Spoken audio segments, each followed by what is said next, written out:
Yeah, good evening, everyone.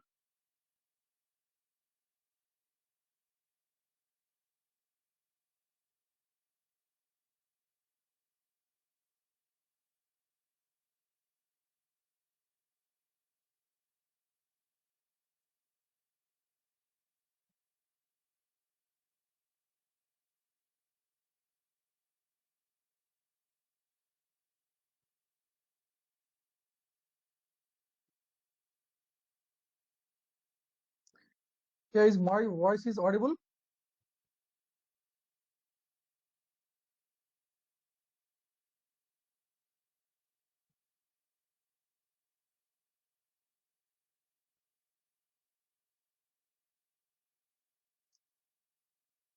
Yes, yes.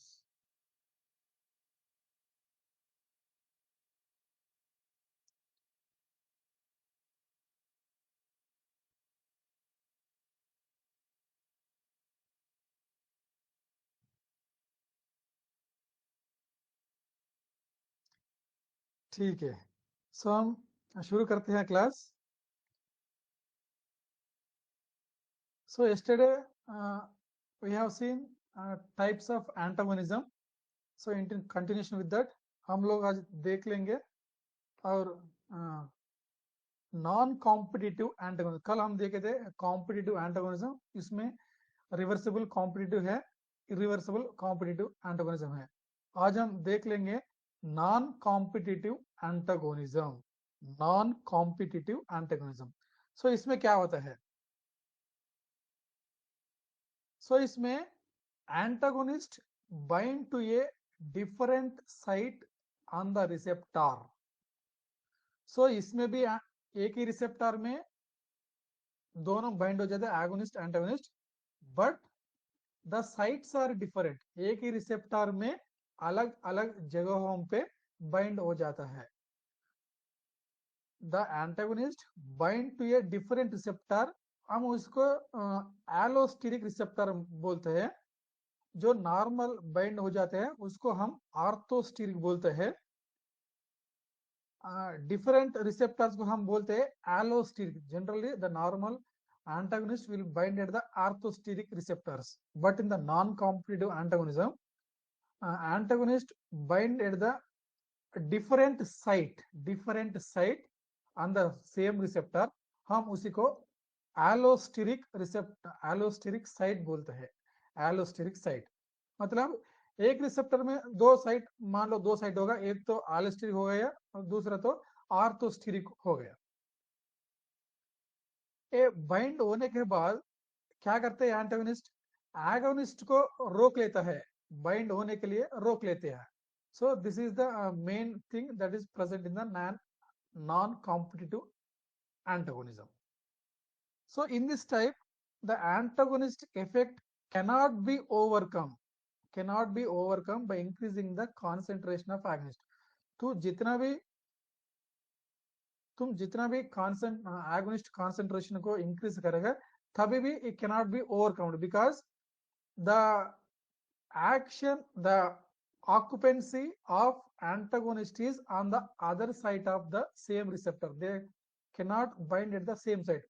दोनों एक ही side पे बाइंड नहीं हो जाते, अलग अलग जगहों पे बाइंड हो जाते. इसलिए तो जितना भी कॉन्सेंट्रेशन ऑफ एगोनिस्ट इंक्रीज करो ना, तभी भी it cannot overcome, it cannot replace the antagonist. अगर हम देख ले तो ये DRC, there is a flattening of the DRC. There is a flattening of DRC in the non-competitive antagonism. अगर आप देख लिया तो, so this is the normal DRC of the agonist, that is in the absence agonist.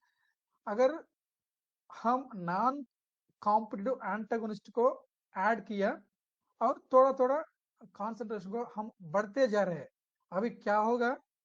ये agonist का occupancy थोड़ा थोड़ा कम होगा. अब अगर देख लिया तो इधर और ये थोड़ा थोड़ा कम हो रहा है. That means the flattening of DRC will takes place in the presence of non competitive antagonist. Non competitive antagonist घटता जा रहेगा, गिरता जाएगा ये normal DRC. So this is the hallmark और characteristic feature of non competitive antagonism.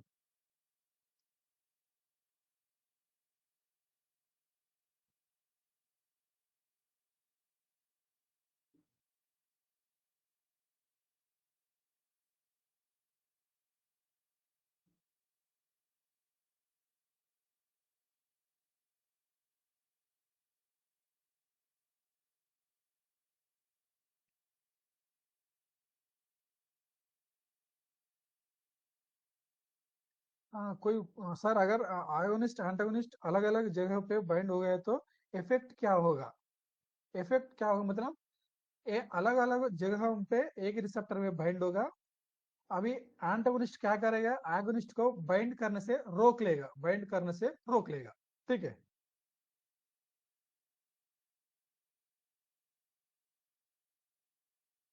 और एक question पूछ रहा है, sir, what is the lockdowns means? Generally, in the you might have seen the experimental pharmacology. We will we won't take the normal doses. We will take the log doses only, logarithmic table. We will take on the logarithmic dose only on the x-axis. On the y-axis, it will be the effect. Effect. ठीक है। तो अगर हम plot किया तो this will B look like this, the normal DRC, dose response curve. This is the dose. ये हम dose दे रहे हैं एक्स एक्सिस में, रेस्पॉन्स कहाँ मिल रहा है? वाई एक्सिस में। एक कर्व को हम बोलते हैं DRC, dose response curve. Generally we will take the log dose in place of normal dose, क्योंकि लॉग डोज में हम थोड़ा कैलकुलेशन से इजी होगा, कैलकुलेशन करने में थोड़ा इजी होगा, इसलिए हम लॉग डोज को लेते हैं। ठीक है।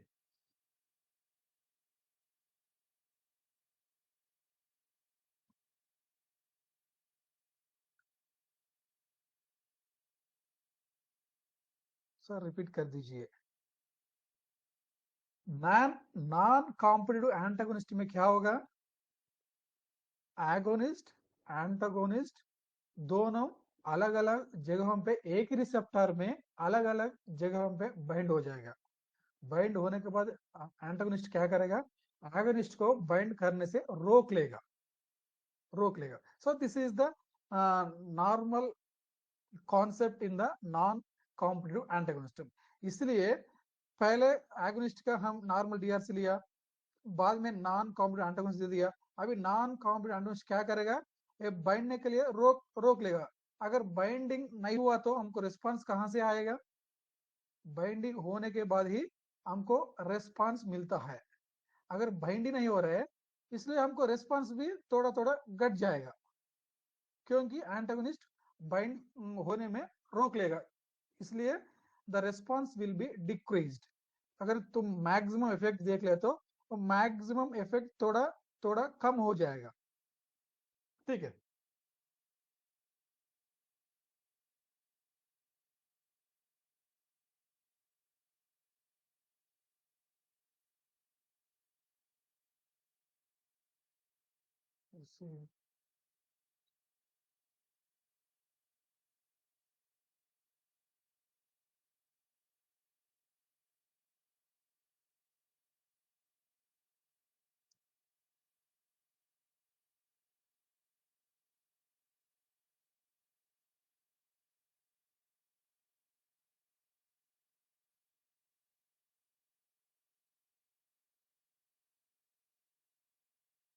ठीक है।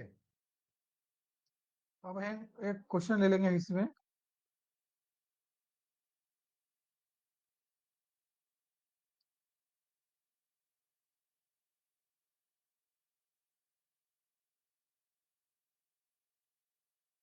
या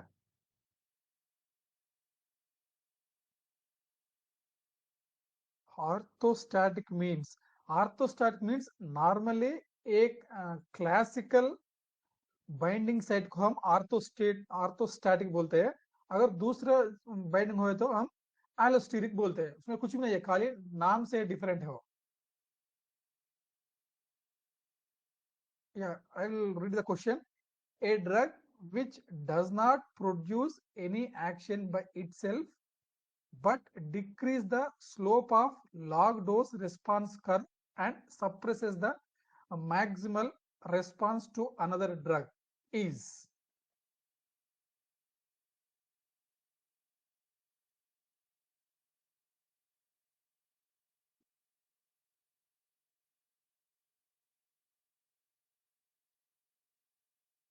मैं पोल बना रहा हूँ।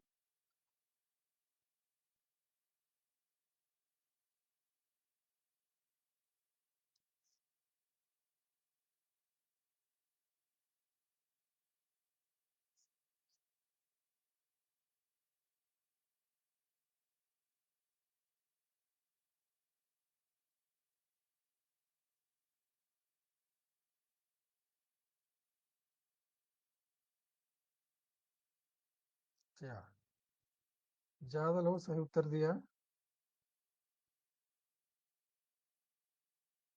सो जैसे मैंने बोल रहा था, in the answer will be the non-competitive antagonist. So non-competitive antagonist में maximal response थोड़ा गिर जाएगा, घट जाएगा, and also the slope also decreases. The slope also decreases, just we have seen in the graph.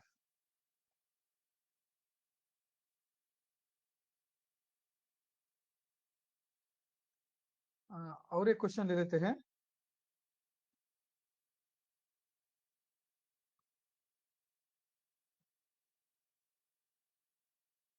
A drug that compete for a active binding site is called, active binding site is called।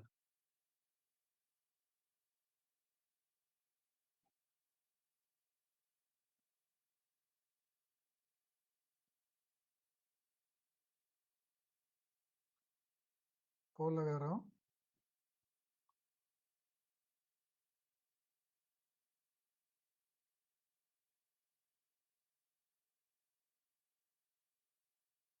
O O O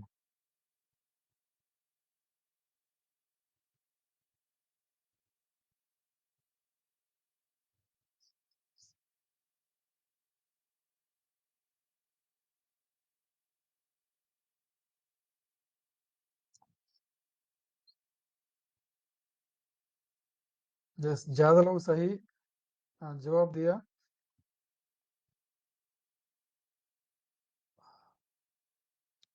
A drug that compete for the active binding site is called competitive inhibitor। इसमें competitive, इसमें question में भी answer है। So the drug compete for the active binding site, active एक ही binding site पे दोनों compete करते हैं। एगोनिस्ट compete करता है, एंटागोनिस्ट भी compete करते हैं। कहाँ पे? एक ही बाइंडिंग साइट पे, एक ही बाइंडिंग साइट पे दोनों कंप्लीट हो जाते हैं। सो जिसका कॉन्सेंट्रेशन ज्यादा होगा वो जाके रिप्लेस करेगा, जो हमने कल देखा था। ठीक है।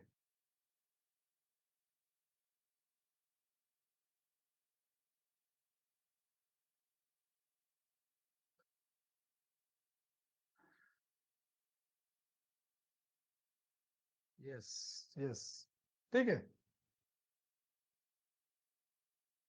अभी क्लियर हो गया पूरा antagonisms, different types of antagonisms. Yes yes.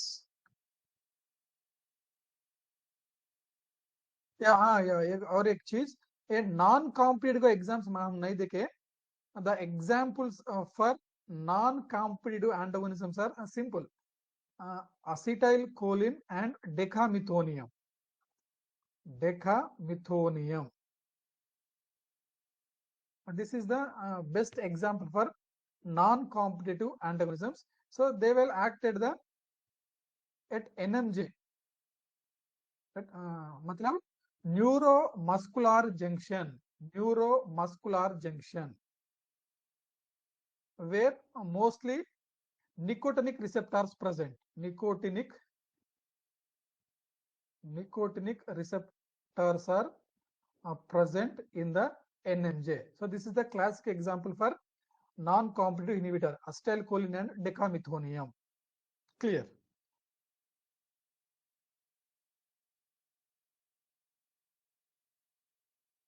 ठीक है, मोर एमसीक्यूज। Okay okay okay. तो हम,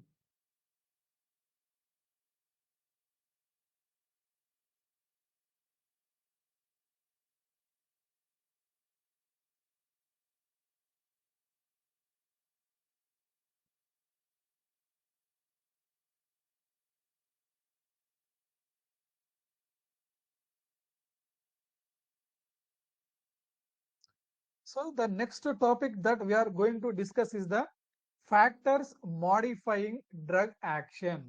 मतलब कौन सी फैक्टर्स है वो ड्रग एक्शन को मॉडिफाई कर सकता है। सो इसमें हम दो चीज बात करेंगे। पहले ड्रग फैक्टर्स के बारे में डिस्कस करेंगे, उसके बाद पेशेंट फैक्टर्स के बारे में डिस्कस करेंगे। मतलब कुछ ड्रग फैक्टर्स है वो ड्रग एक्शन को मॉडिफाई कर सकता है, और पेशेंट के एक्शंस भी होगा जो भी ड्रग एक्शन को मॉडिफाई करता है। पहले हम ड्रग फैक्टर्स को देख लेते हैं। उसमें तो पहला है route of drug administration. Route of drug administration तो आप लोगों को जानता है, जब भी हम या ओरल रूट और आईवी रूट कंपेयर किया तो the dose of oral route will be slightly high. The dose of oral route will be high when compared to the IV route. ठीक है, क्योंकि हाईवी रूट हम डायरेक्ट ब्लड में दे रहे हैं तो it will be 100% bioavailability. Therefore whenever we are giving the dose, the oral dose भी थोड़ा ज्यादा होगा। जैसे फॉर एग्जांपल अगर हम देख ले तो मॉर्फिन अगर एग्जांपल है देख लिया तो आईवी डोज होगा इसका अराउंड 5 to 10 mg और एट द सेम टाइम अगर ओरल का देख लिया तो कम से कम 30 to 60 mg होगा। मतलब जब भी हम ओरल डोज देते हैं वो तो ज्यादा ही होगा। या due to many reasons. Yes yes. And in the IV route, the onset of action is very fast. Onset of action is very fast. ये तो आप जानते हैं। Next presence of other drugs. Presence of other drugs, ये मान लो मतलब दोनों drugs एक ही साथ लिया तो परसों हमने ये देख लिया था, जैसे ये एंटी इफेक्ट होगा चांसेस है और पोटेंशिएशन का भी चांसेस है, सिनर्जिज्म का भी चांसेस है और एंटागोनिज्म का भी चांस है, जो जैसे हमने अभी तक देख रहा था। ठीक है, ये पूरा हमने ऑलरेडी पढ़ चुका है। Next cumulation. क्यूमुलेशन जो जिसका जिसका ड्रग्स का एलिमिनेशन थोड़ा कम रहता है उसका अक्यूमुलेशन बॉडी में होगा और स्पेसिफिक ऑर्गन में होगा। when we are taking the drugs for chronic therapy, for long duration of for long duration we are taking the drugs, then there is a accumulation of drugs in some parts of the body or some are कुछ कुछ organs में ये accumulate होगा। जब होगा ज्यादा दिन use करने के बाद। जैसे जैसे एग्जांपल है क्लोरोक्विन। अगर आप क्लोरोक्विन को ज्यादा दिन यूज किया तो वो अक्यूमुलेट होगा। कहाँ अक्यूमुलेट होगा? आईस में, हमारे आंख में अक्यूमुलेट होगा और it can cause damage to the eye. हम इसको बोलते हैं रेटिनोपैथी। यस, पीयूष, रमन, जफीर सब सही जवाब दे रहे हैं। रेटिनोपैथी करेगा और it can also cause corneal damage, जो जिस कॉर्नियल डैमेज, क्योंकि द क्लोरोक्विन आंख में अक्यूमुलेट होगा, then that can lead to the toxicity like retinopathy or corneal damage। और जैसे भी डिगॉक्सिन भी एक ड्रग है, और ज्यादा दिन लिया तो वो भी अक्यूमुलेट होगा, कभी कभी हार्ट में अक्यूमुलेट होगा। It can cause toxicity, cardio toxicity. ठीक है, और जैसे भी अगर एक एग्जांपल लिया तो भी टेट्रासाइक्लिन्स भी एंटीबायोटिक्स, टेट्रासाइक्लिन्स है वो भी या बोन्स पे या टीथ पे। Yes, already some I have written correct answer. Singh है लिखा, यस, ये बोन्स या टीथ पे अक्यूमुलेट होगा। So so this is the accumulation. Accumulation मतलब अक्यूमुलेशन, ज्यादा दिन यूज किया तो वो जाके कुछ ऑर्गन पे अक्यूमुलेट होगा, ज्यादा दिन अक्यूमुलेट होगा। सर के साइड इफेक्ट्स क्या बताया? सर क्लोरोक्विन का साइड इफेक्ट्स क्या बताया? क्लोरोक्विन का साइड इफेक्ट है रेटिनोपैथी। जैसे वो आंख में आके अक्यूमुलेट होगा, इट कैन कॉजेस रेटिनोपैथी और कॉर्नियल डैमेज। Corneal damage.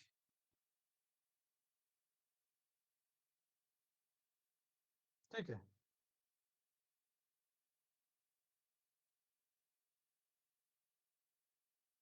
ये हो गई क्लियर।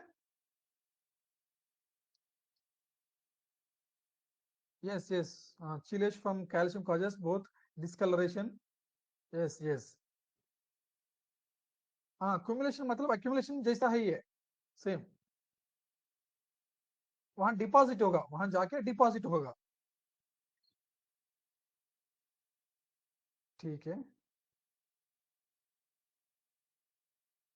हम इधर एक छोटा सा क्वेश्चन ले लेंगे, वेरी सिंपल क्वेश्चन।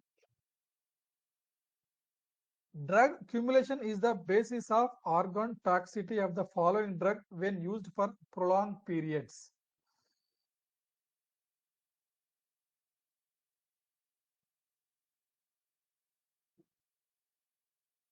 हम पोल कर दिया हूँ।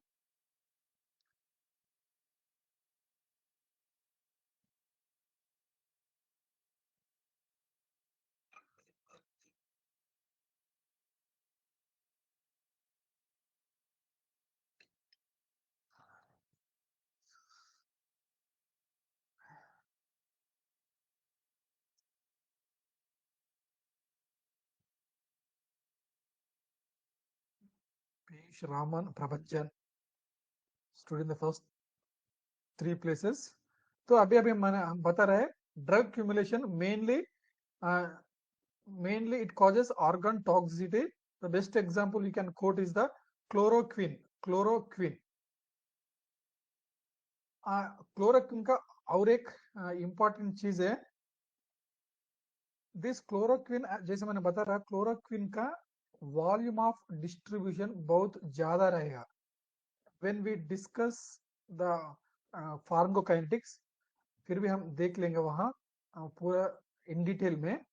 क्लोरोक्विन का वीडी बहुत ज्यादा होगा, क्योंकि that will be distributed on the more on the tissues, it will distributed more on the fat और मोर ऑन द टिश्यूज।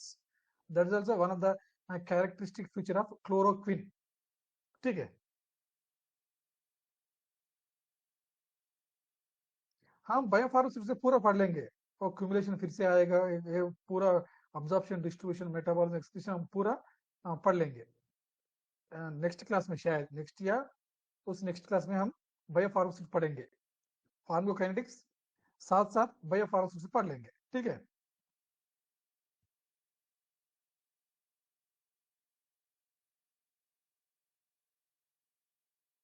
सो अभी तक हमने ड्रग फैक्टर्स देख लिया, अभी हम अब पेशेंट का फैक्टर्स देख लेते हैं। पेशेंट का मतलब पेशेंट का फैक्टर्स कैसे ड्रग एक्शन को मॉडिफाई कर सकते हैं।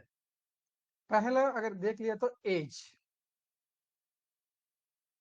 अगर आप देख लिया तो age, so in the children और in the neonates, the metabolic function of liver as well as the excretory functions of kidneys are not fully developed। हम नियोनेट्स में अगर देख ले तो लिवर भी फुल्ली तरह का फॉर्म नहीं हुआ, और किडनी भी पूरी तरह का फॉर्म नहीं हुआ, इसलिए they cannot metabolize fully, or they cannot at the same time they cannot excrete the drugs very easily। इसलिए हम नियोनेट्स को कैसे देते हैं, थोड़ा नियोनेट्स, प्रशांत पूछ रहा है नियोनेट्स और इन्फेंट्स आर सेम। इन्फेंट्स का इन्फेंट्स मतलब जो बच्चे अभी अभी पैदा हुए थे, उसको हम इन्फेंट्स बोलते हैं। नियोनेट्स मतलब मे बी 1 to 1 महीने से 1 साल तक, ऐसा उसको नियोनेट्स बोलते हैं। और जैसे नवजात हम बोलते हैं ना, नवजात शिशु, नवजात शिशु, यस यस, हम उसको इन्फेंट्स बोलते हैं। इसलिए हम नियोनेट्स को बहुत कम डोज देते हैं, when compare to the adult dose, the neonates dose will be very less, क्योंकि उनका लिवर का फंक्शन भी अच्छी तरह डेवलप नहीं होता है। एट द सेम टाइम उनका किडनी का एक्सक्रीटरी फंक्शन भी पूरी तरह का फॉर्म नहीं होता, इसलिए हम थोड़ा डोज कम करके देता है। ठीक है, अगर एग्जाम्पल लिया तो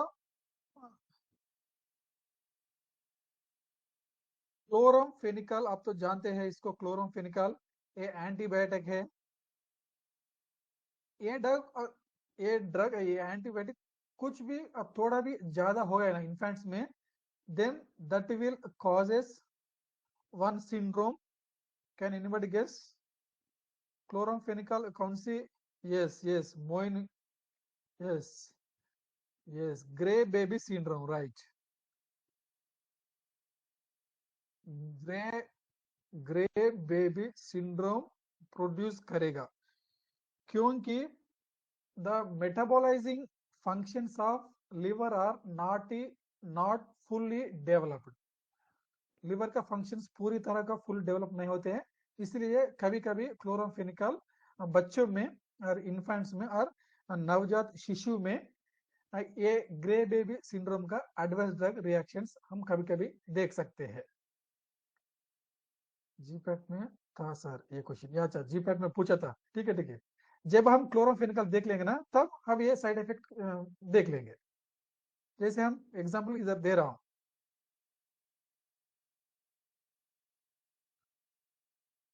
अब in the same way elderly also, जैसे न्यूनेट्स का हम डोज को कम करते हैं ना, in the same way elderly, elderly मतलब बुजुर्ग लोग, क्या वो क्या बोलते हैं, बुढ़ापन लोग, उनको भी हम डोज कम करते हैं, डोज को थोड़ा कम करके देते हैं, क्योंकि जैसे हम जैसे या बुजुर्ग लोग, ठीक है ठीक है, बुजुर्ग लोगों को हम डोज कम करके देते हैं, क्योंकि जैसे हमारा एज बढ़ते रहेगा ना, हमारा liver function and kidney function का थोड़ा गिरावट होगा, इसलिए हम डोज को कम करके देते हैं। Yes, thank you for me helping me in Hindi. Yes, अगर हम देख लिए तो कभी कभी हम बच्चों का डोज कैलकुलेट करने के लिए कुछ फॉर्मूलास रहते हैं। So based on the adult dose we will calculate the doses for the children, वो तो हमने डिस्पेंसिंग फार्मेसी में पढ़ लेते हैं, फर्स्ट सेम में पढ़ लेते हैं। मान लो जैसे एक यंग्स फार्मूला रहता है, यंग्स फार्मूला, बहुत सारे फार्मूलास है, बस मैं एक एग्जांपल दे रहा हूँ। अगर यंग्स फार्मूला देख लिया तो age by age plus 12 into adult dose. हाई से डिलिंग्स फार्मूला भी है, यंग्स फार्मूला भी है, क्लार्क्स फार्मूला भी है, बहुत सारे फार्मूलास है। तो हम इसी के फार्मूलास के यूज करके बच्चों का डोज को निकाल लेते हैं, बच्चों का डोज को कैलकुलेट करते हैं, ठीक है।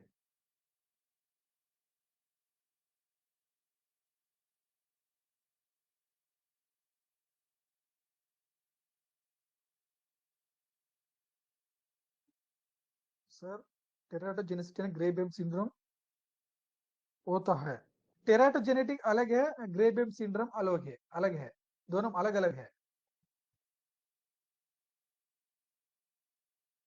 टेराटोजेनिसिटी का मतलब है that will cause toxic to the fetus in the pregnancy. During the pregnancy, if any drug causes toxicity, that is called as teratogenic effect. Teratogenic effect that will cause abnormality to the fetus in the womb of the mother. In the womb of the mother. Clear? Yes. अगर next patient factor हम देख लिया तो body weight and body surface. हम ज्यादातर हमारा dose कैसे calculate करेंगे, mostly depend upon the body weight. और मान लो अगर हमको डोज कैलकुलेट करना है बॉडी की हिसाब से, कैसे करेंगे, body weight by, body weight should be in the KG by 70 into average adult dose, adult dose. ये this is formula to calculate the dose based on the body weight, based on the body weight. Clear? This is kg, not this is kg. body weight in kg by 70 into average adult dose. But more accurate method to calculate the dose is not the body weight, मगर ये क्या है, body surface area. Body surface. So body surface area is the accurate method to calculate the dose, especially for the children. Especially for the children. So children के लिए हम dose body surface area के हिसाब से हम देते हैं, body surface area के हिसाब से हम देते हैं. So this body surface area is mainly calculated based on the height and weight. Depending upon your weight and your height, we will calculate the body surface area. और कभी भी most of the anti-cancer drugs also calculated based on the body surface. How to calculate body surface area? There are many formulas और एक charts भी हमको मिलते हैं, उसको हम बोलते हैं नोमोग्राम्स. नोमोग्राम्स मतलब चार्ट्स पूरा हमको हॉस्पिटल में ऐसा चिपका देते हैं, ये इतना हाइट है, इतना वेट है, हम कितना डोज लेंगे बच्चों को, और बच्चा इतना वेट है, इतना हाइट है, एकदम पूरा लिखा हुआ होता है उसमें, उसको हम बोलते हैं नोमोग्राम्स. वो पहले से बनाकर रहते हैं based on the body weight. So the most accurate method for dose calculation is, it will be the body surface area rather than body weight. Body weight के अच्छा है, body surface area के हिसाब से हम डोज को calculate करना है. ठीक है. देन नेक्स्ट है डाइट. हमारे डाइट भी हमारा ड्रग अब्जॉर्प्शन को थोड़ा इंक्रीज कर सकता है, कुछ कुछ, और कुछ कुछ डिक्रीज भी कर सकते हैं. मान लो अगर हम मिल्क ले रहे हैं, दूध ले रहे हैं, दूध क्या करेगा, टेट्रासाइक्लिन अब्जॉर्प्शन को डिक्रीज करेगा. टेट्रासाइक्लिन अब्जॉर्प्शन को डिक्रीज करेगा दूध. और एक एग्जांपल ये तो फैटी मिल, अगर हम थोड़ा फैटी मिल ले रहा है, ये क्या करेगा, ग्रीसियोफल्विन ड्रग है, एक है ग्रीसियो, मैं एग्जांपल्स दे रहा हूँ. ग्रीसियोफल्विन ये एंटी फंगल ड्रग है, इसका अब्जॉर्प्शन ज्यादा होगा, मतलब after taking fatty food the absorption of griseofulvin is increased. जैसे ऐसे मैंने एक या दो एग्जांपल्स दे रहा हूं, मतलब डाइट भी हमारा ड्रग अब्जॉर्प्शन को आल्टर कर सकता है. Yes. Zafir Kushwaha, yes, griseofulvin is the antifungal antibiotic. It is the antifungal antibiotic. ये हो गया. नेक्स्ट फैक्टर क्या हो सकता है, genetic factor. So variations in the human genome can affect the drug response. मान लो एक ही ड्रग मैंने दो लोगों को दिया, सो दो लोगों का ड्रग रिस्पांस एक ही नहीं होगा, क्योंकि अपना अपना ड्रग जीनोम अलग अलग रहता है. ठीक है. So there is a one specialised branch that is called as pharmacogenomics. So what does it will tell? It will speaks about the effect of human genome in the differences of drug metabolism and response. So this, yes, depends on the gene. So the pharmacogenomics, it will speaks, or it will tell about the effect of human genome on the drug metabolism or drug response. मान लो एक ही drug Indian patients ले रहे हैं, same drug same dose same company का, मान लो एक European country में हम दे रहे हैं, तो इफेक्ट तो सेम नहीं रहेगा, वो अलग अलग. हमारा जीनोम ह्यूमन जीनोम मेकअप अलग रहेगा और यूरोपियंस का मेकअप अलग रहेगा. तो even that also contribute to the effect of drug metabolism, effect of drug metabolism. अगर हम एक एग्जाम्पल लिया तो, बेस्ट एग्जाम्पल लिया तो, एक ड्रग है आइसोनियासिड। तो आपको तो मालूम है isoniazid, yes, TB drug, anti TB drug. ये असिटाइलेशन से मेटाबॉलिज्म हो जाता है, असिटाइलेशन से, असिटाइलेशन से मेटाबॉलिज्म हो जाता है। इसमें से दो तरह का होता है कि स्लो असिटाइलेटर्स, फास्ट असिटाइलेटर्स, स्लो असिटाइलेटर्स, फास्ट असिटाइलेटर्स। ये हम क्यों दो, why we have divided into two slow acetylators first, because based on the acetylation enzyme, based on the acetylation enzyme, some persons will be the slow acetylators, some persons may be fast acetylators. So this is one example for the genetic factors, genetic factor, clear। जिसके, जो लोग slow acetylators है उनका bio availability ज्यादा होगा। जो लोग fast अस्टेलेटर्स है, मतलब वो बॉडी से तुरंत निकल जाएगा, तो उनका बायोअवेलेबिलिटी बहुत कम रहेगा, मतलब ऑफ लाइफ, टी ऑफ कम रहेगा। जो स्लो अस्टेलेटर्स में टी ऑफ ज्यादा रहेगा, क्योंकि वो बहुत स्लो से मेटाबॉलिज्म हो जाएगा।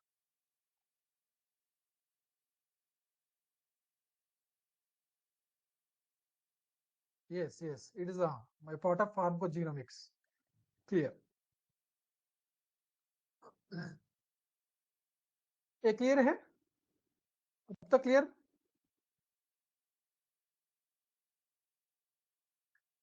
यस,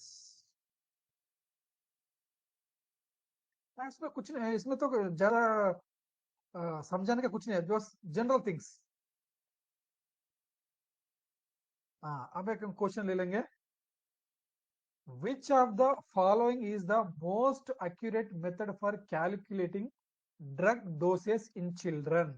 हम बच्चों के कौन सी मेथड से डोज को एडजस्ट करते हैं?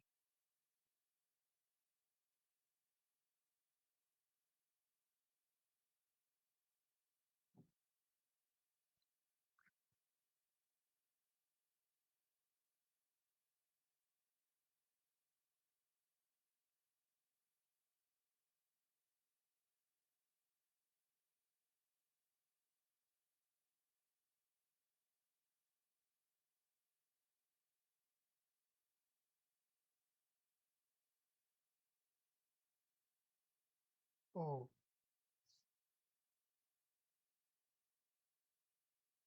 Only 60% are given correct answer, why?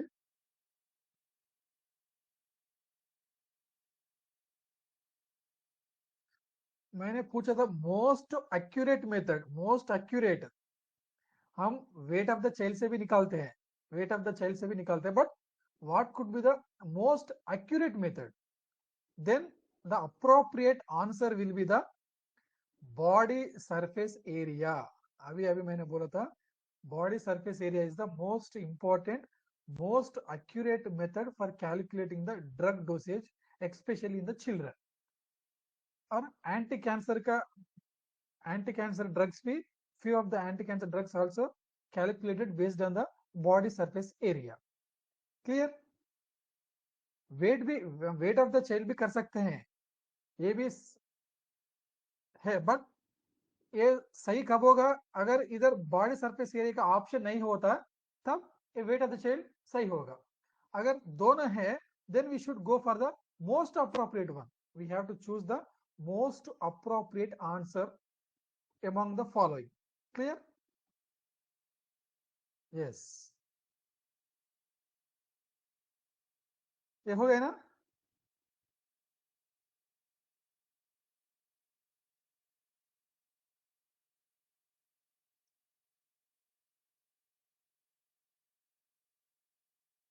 कुछ कुछ क्वेश्चंस पूछ रहे हैं।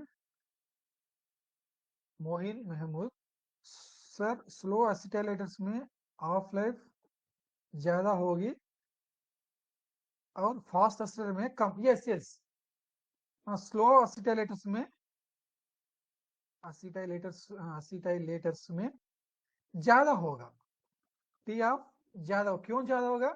क्योंकि मेटाबॉलिज्म थोड़ा धीरे धीरे होगा, इसलिए उनका हाफ लाइफ ज्यादा होगा। और फास्ट में क्या होगा? वो तुरंत मेटाबॉलाइज होगा, इसलिए उनका हाफ लाइफ कम होगा। मान लो स्लो ऑस्टेलेट्स में इट इज अराउंड 3 आवर्स, और फास्ट ऑस्टेलेट्स में it is around only 1 hour. अगर एग्जैक्टली हम देख ले तो स्लो ऑस्टेलेटर्स में ये हाफ लाइफ 3 घंटे तक रहता है, और फास्ट ऑस्टेलेटर्स में आइसोनियाजिड का हाफ लाइफ 1 घंटा तक रहता है। ठीक है,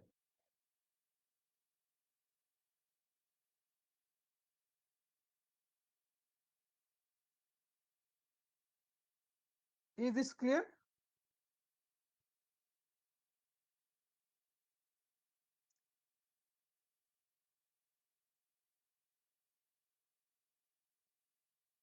Yes, yes, great, great, sir. Yes, yes.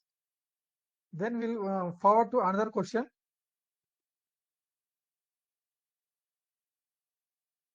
The study of how variation in human genome affect the response to medications is known as.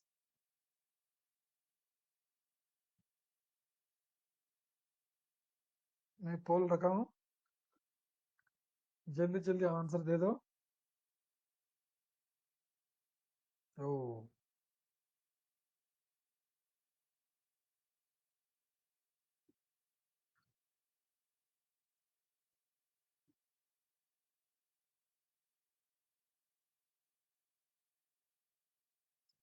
ज्यादा ज्यादा ज्यादा लोग सही आंसर दे दिया, 93% have given the right answer.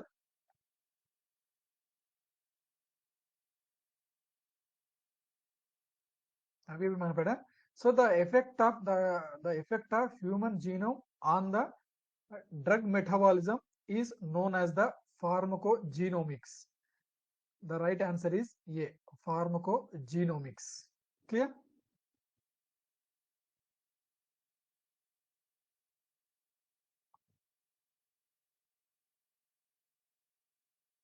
All answers in question. What?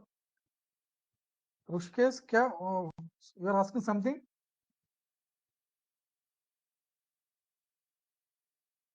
No, no. Oh, it's okay, okay. So the answer will be the pharmacogenomics. The pharmacogenomics. हाँ, question में answer है, ठीक है ठीक है, क्वेश्चन में आंसर है। कभी कभी ऐसा होता है, इसलिए हम थोड़ा चालू रहना है।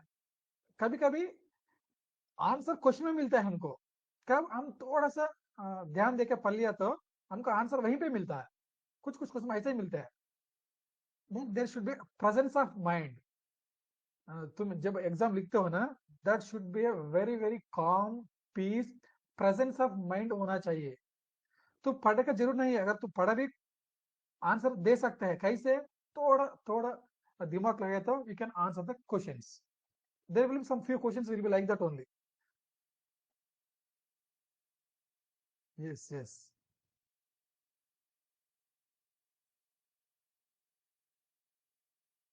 Yeah, the other patient factor is बिल्कुल बिल्कुल।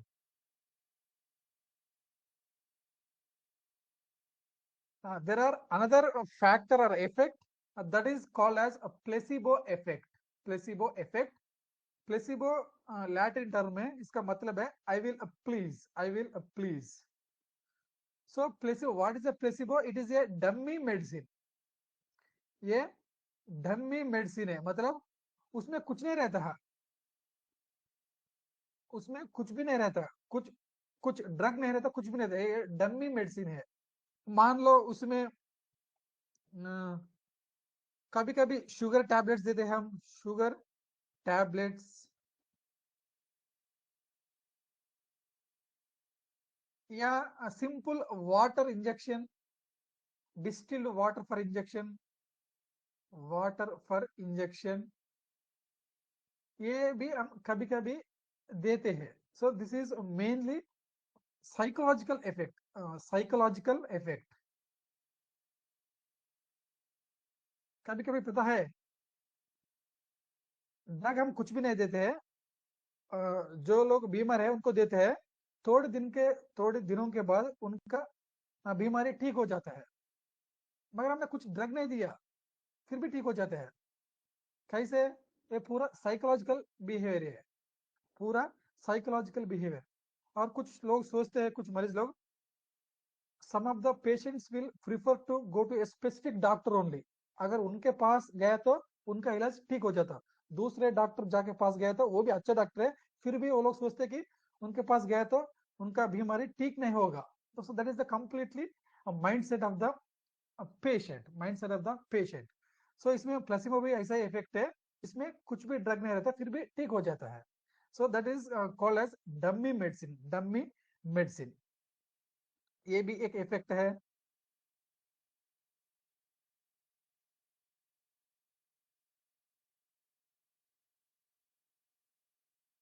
और एक और एक है पैथोलॉजिकल स्टेट्स। पैथोलॉजिकल स्टेट्स मतलब a patient is having the different other pathological effects, like they have got the hepatic disorder or renal disorder, तो उसमें हम ड्रग को कैसा देना चाहिए। फॉर एग्जाम्पल, उसमें एक पेशेंट में लिवर डिसऑर्डर है और लिवर फेल्यूर है,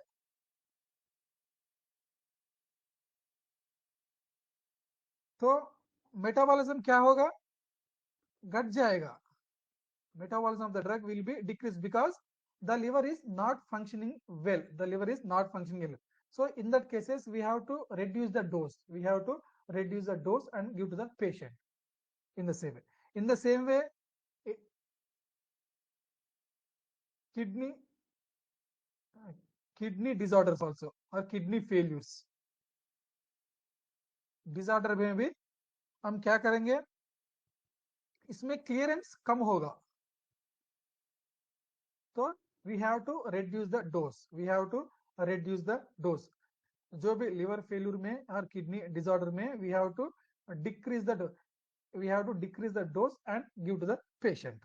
हम डोज कम करके देना है, नहीं तो उनको उनका ज्यादा एडवर्स इफेक्ट होगा। मान लो एग्जांपल है अमाइनो ग्लाइकोसाइड्स,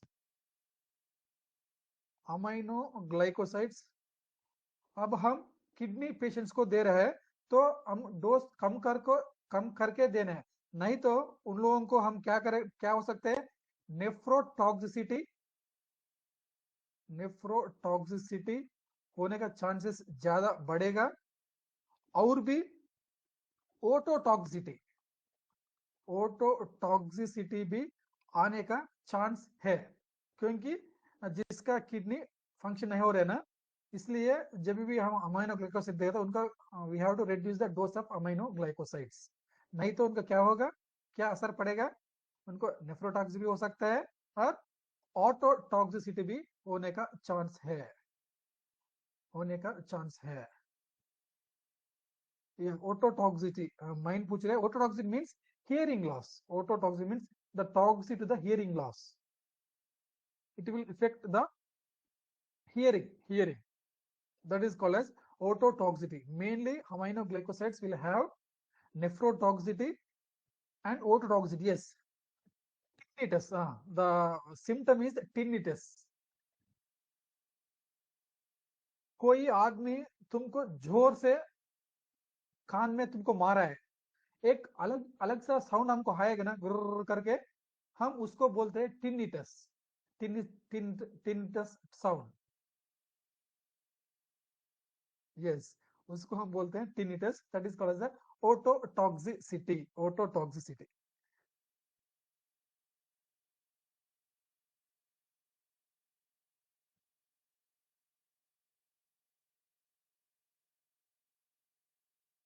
ये क्लियर है? सबको क्लियर है अभी तक? यस। या और एक लास्ट इफेक्ट है, उसको हम बोलते हैं टॉलरेंस, टॉलरेंस। टॉलरेंस का मतलब क्या है? It means need for larger dosage of drug to produce the given response, given response. तो हमको इसमें सेम रेस्पॉन्स होने के लिए हमको डोज ज्यादा इंक्रीज करना पड़ेगा, ज्यादा इंक्रीज करना पड़ेगा। अगर यस हम बार बार लिया तो dose we have to increase to get the same response, same response. Simple example मैं बता दूंगा। मान लो पैरास्टामोल है, सिंपल एग्जाम है। एक्चुअली पैरास्टामोल टॉलरेंस नहीं शो करते हैं, फिर भी मैं बता रहा हूँ। पैरास्टामोल नहीं होगा, फिर भी मैं बोल रहा हूँ। मान लो you have taken 50 mg of paracetamol for almost 10 days like that।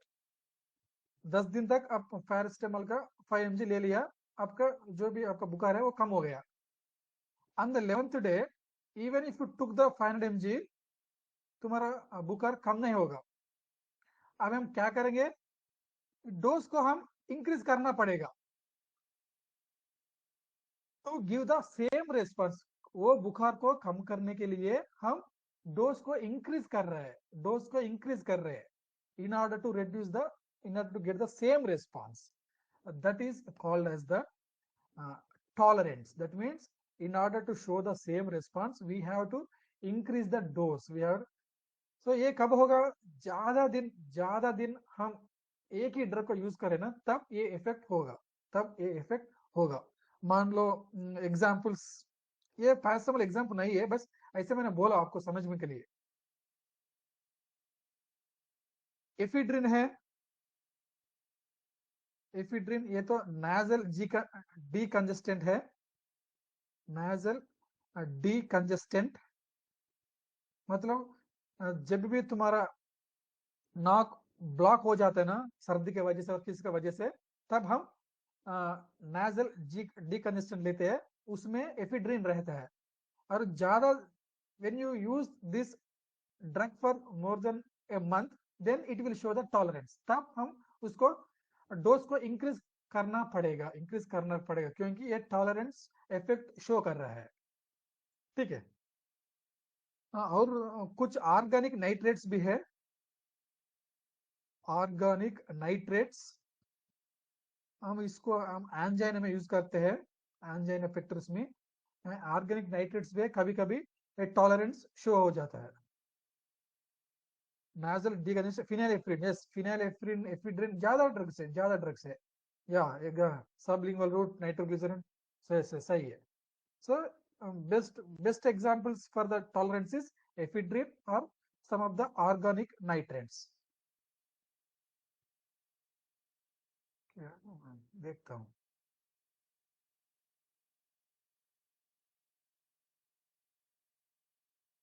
कुछ क्वेश्चंस पूछ रहे हैं। सर प्लेसिबो इफेक्ट रिपीट कीजिए। प्लेसिबो मतलब डम्मी है, डम्मी मेडिकेशन मतलब उस कुछ भी नहीं है, वो काली है, कुछ ड्रग्स नहीं रहता। कभी कभी ये डॉक्टर्स पेशेंट्स के लिए देते हैं, not only for doctors, even during the clinical trials also, during the clinical trials well when we discuss the drug discovery, हम इसके भी प्लेसिबो इफेक्ट पे फिर से हम बात करेंगे। इसमें कुछ ड्रग कुछ भी नहीं रहता है, डमी मेडिकेशन से कभी कभी पेशेंट्स को दिया तो ठीक हो जाता है, क्योंकि ये पूरा साइकोलॉजिकल डिपेंडेंस है। वो सोचता है कि उसमें कुछ है, उसके कुछ दवा है, और दवा के वजह से उनका इलाज, उनका इलाज, उनका बीमारी ठीक हो गया, उनका बीमारी ठीक हो गया, वो लोग ऐसे सोचते हैं। मगर एक्चुअल में कुछ कुछ दवा है, उसमें कुछ भी नहीं है, खाली डमी है। ठीक है। या ये क्वेश्चन ले लेंगे इधर हम। Which of the following is true for placebo.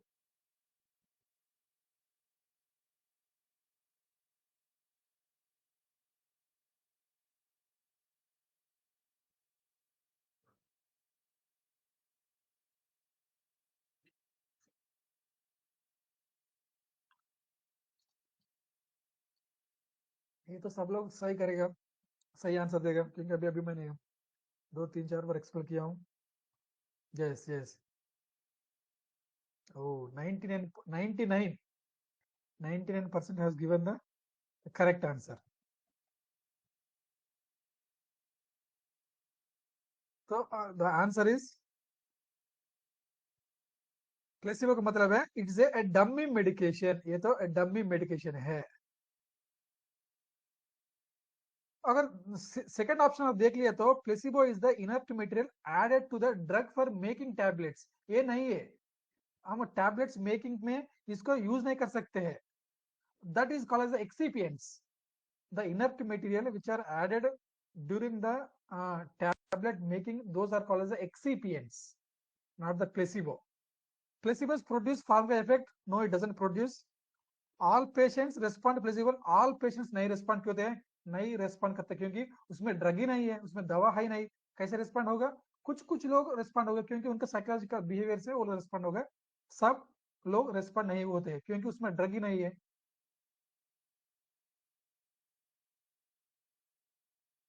Next करवाइए सर।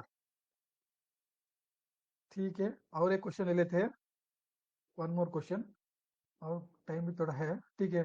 हाँ, ओ कुछ लोग सवाल पूछ रहे हैं। ये ये तेरा व्हाट इज तेरा one, what is therapeutic index?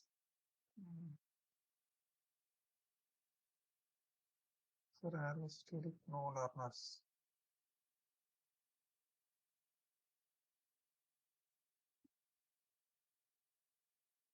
Sir questions खत्म हो, हाँ क्वेश्चन खत्म हो गए अब। या what do you mean by therapeutic index? So therapeutic index is the is equal to median lethal dose by median effective dose, effective dose, any LD50 by ED50, LD50 by ED50 को हम क्या बोलते हैं, therapeutic index बोलते हैं। So this is the median lethal dose. So LD50 क्या है?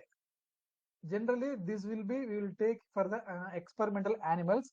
Lethal, lethal dose 50 मतलब this is the dose that required to kill the half of the population, to kill the half of the population। मान लो हम 100 animals को एक drug दे रहे हैं, इसमें 50 एनिमल्स को एक किल किया ना, तब that that dose is called as LD50, the dose which is required to kill the 50% of the species, 50% of the animals, that is called as the lethal dose। effective dose क्या है? effective dose 50%।